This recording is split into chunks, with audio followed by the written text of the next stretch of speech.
Assalamualaikum warahmatullahi wabarakatuh. Saya akan membahas latihan soal sejarah part kedua.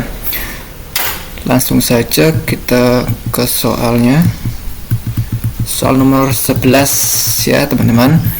Silakan nanti disimak dan dipahami soalnya, dan bila perlu dicatat di buku sejarah, karena ini masih berkaitan dengan soal-soal umum, pengertian sejarah, sumber sejarah, dan peristiwa sejarah. Soal nomor 11 ini ya, sebutkan ciri-ciri berpikir sinkronik dalam ilmu sejarah.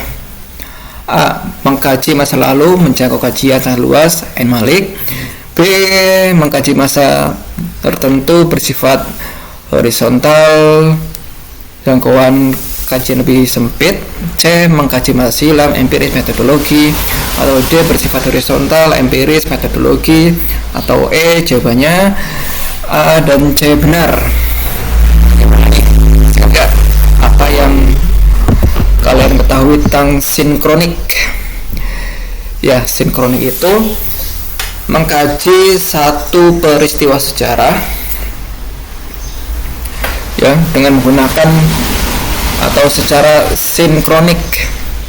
Misalnya kejadian peristiwa G30 SPKI di tahun 1965 itu bisa dikaji secara sinkronik, artinya bersifat serius dan mendalam. Nah, konsep sinkronik di dalam sejarah ini berkaitan dengan segala sesuatu yang berkaitan dengan peristiwa sejarah pada masa tertentu saja. Bagaimana dengan pola, gejala, dan karakternya. Nah, ini kata kuncinya berpikir sinkronik. Jadi sudah jelas jawabannya ini masa tertentu, bersifat horizontal, dan jangkauan kajian lebih sempit. Jadi nomor 11 ini jawabannya yang B ya, B.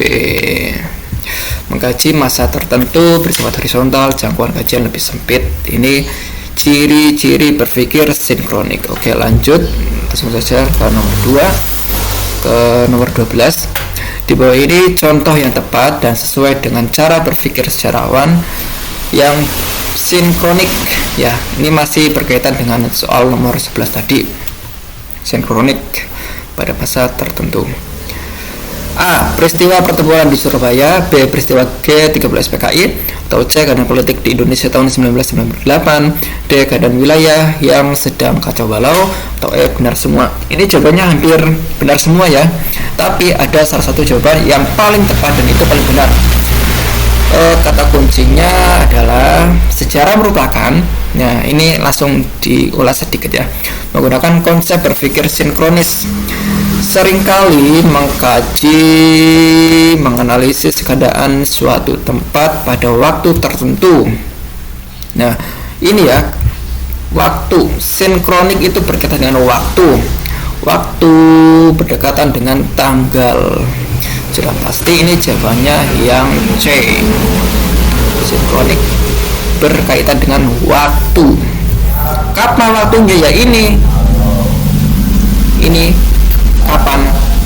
Tahun 1998.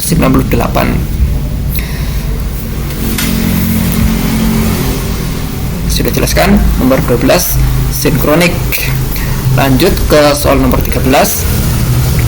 Peristiwa sejarah yang ditulis secara berurutan atau step by step dalam bahasa sejarah disebut dengan konsep A. Kronis, B. Sinkronis, C. Kronologi, D. Metodologi, E. Periodisasi. Kata kuncinya ini ya, berurutan, step by step. Mulai tahun 1961 misalnya sampai 1998 ya. Jadi harus sesuai kronologi. Jadi jawabannya yang C. secara berurutan. Misalnya mau mengevakuasi sebuah kejadian, peristiwa, atau penemuan benda-benda bersejarah, itu harus dilakukan secara kronologi, secara berurutan. Oke, nomor 13 ya, ini kata kuncinya berurutan, step by step. Nomor 14, peristiwa yang ditulis dengan kaidah sesuai metode sejarah dan diharuskan sesuai urutan kejadian peristiwanya disebut akronis, B sinkronis, sinkronis, C kronologi, D metodologi, E periodisasi. Ini intinya sama dengan nomor 13 ya, yang penting kalian tuh paham ini ya kata kuncinya. Oh ya, ini nomor 14, kata kunci itu urutan kejadian peristiwanya. Ini yang harus kalian pahami dari soal nomor 14 ini. Sudah jelas jawabannya kronologi, karena ini ada urutan kejadian peristiwa, kronologi. Nomor 15, kegunaan konsep periodisasi sejarah. A. Mempermudah siswa memahami sejarah. B. Mempermudah siswa dalam mencontek tugas sejarah.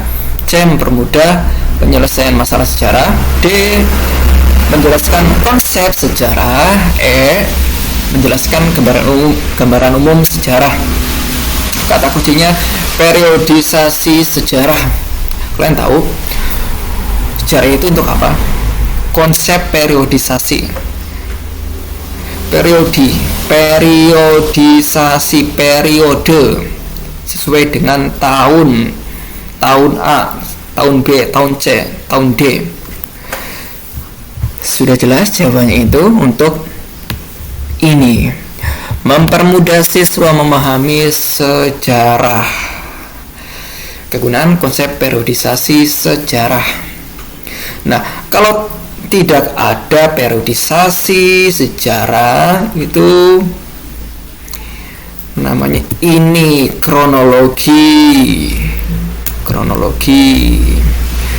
Kejadian-kejadian yang harus diurutkan. Nomor 15 ya, konsep periodisasi sejarah. Oke, menarik. Lanjut ke soal nomor 16.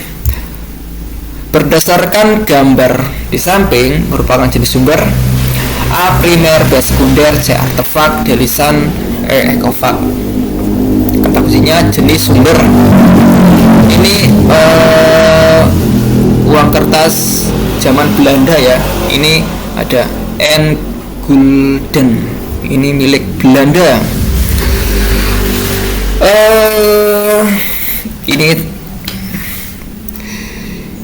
Ini masuknya sumber apa? Ini mata uang zaman Belanda. Sudah jelas, ini sumber paling utama, sumber primer atau sumber penting. Saya jelaskan sedikit ya. Ini sekunder itu adalah sumber kedua yang ditulis oleh orang yang tidak merasakan langsung atau beraktivitas di masa itu. Misalnya buku-buku yang ada di perpustakaan itu sumber sekunder.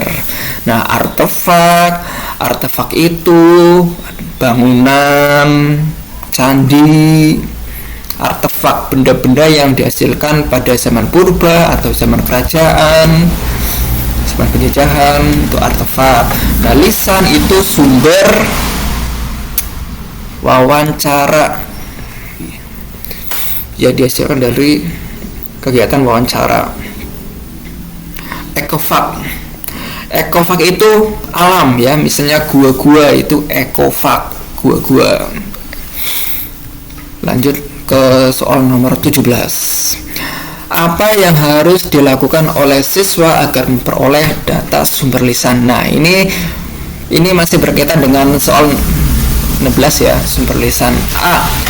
Wawancara dua arah yang melibatkan tokoh masyarakat. B.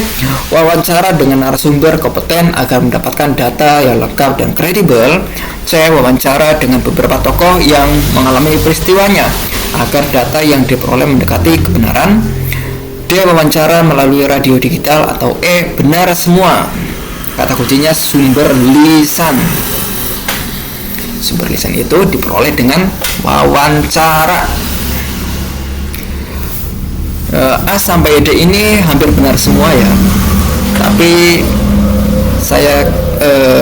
kita bahas satu-satu. Wawancara dua arah yang melibatkan tokoh masyarakat ini juga penting. Tepat.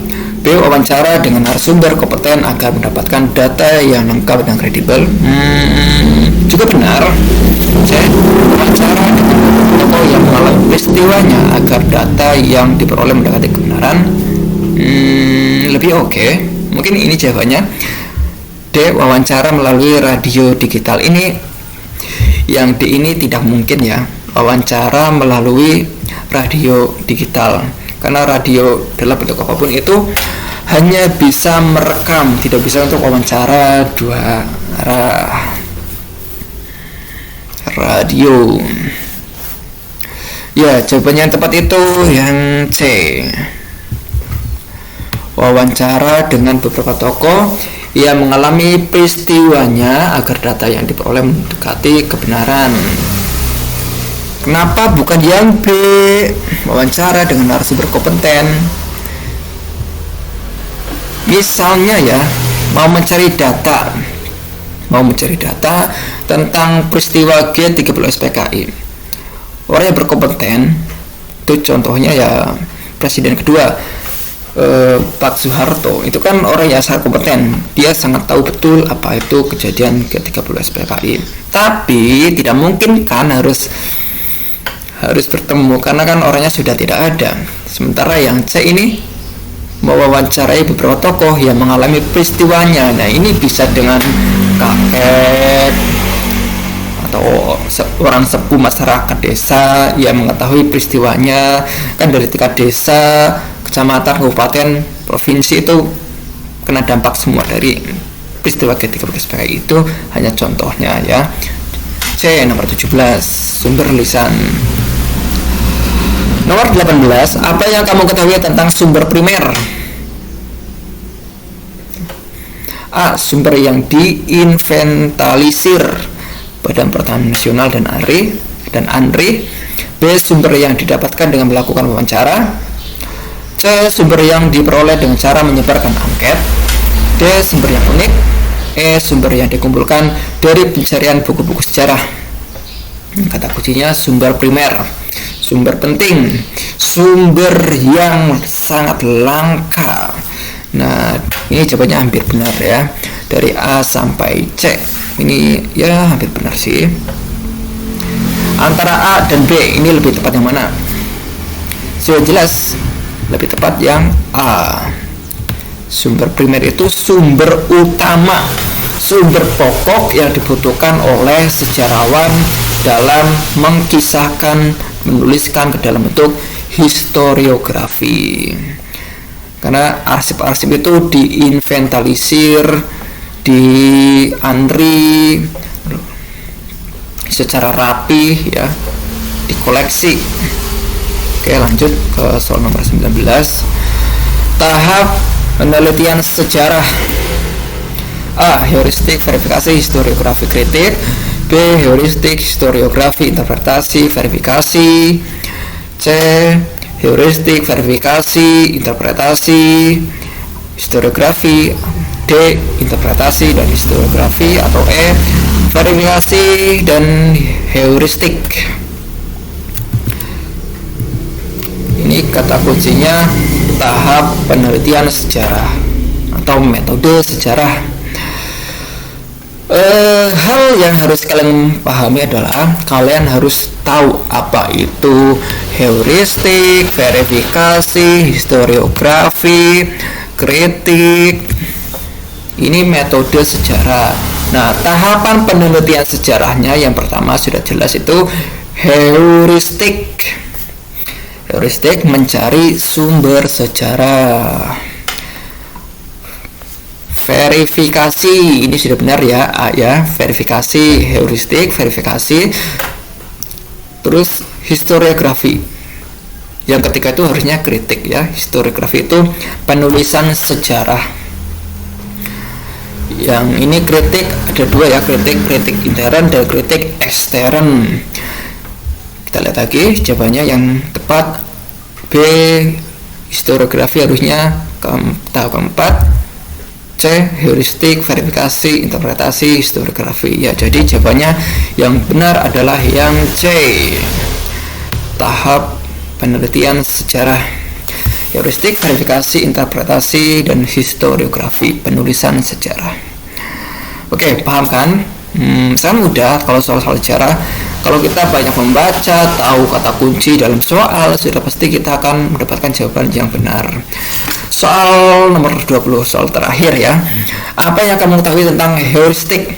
Nah, masih ingat apa yang saya sampaikan tadi? Heuristik: A, mencari dan mengumpulkan sumber.